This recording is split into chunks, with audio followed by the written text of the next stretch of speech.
ছায়ার ঘোমটা মুখে টানে রবীন্দ্রনাথ ঠাকুর।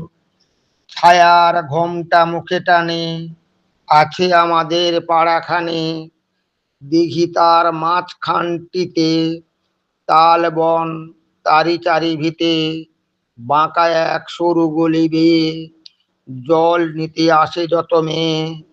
বাঁশ গাছ ঝুঁকে ঝুঁকে পড়ে, ঝুরু ঝুরু পাতাগুলি নড়ে। পথের ধারেতে একখানে হরি মুদি বসেছে দোকানে, চাল ডাল বেচে তেল নুন, খয়ের সুপারি বেচে চুন। ঢেঁকি পেতে ধান ভানে বুড়ি, খোলা পেতে ভাজে খই মুড়ি। বিধু গয়লানি মায়ে পই, সকাল বেলায় গরু দই।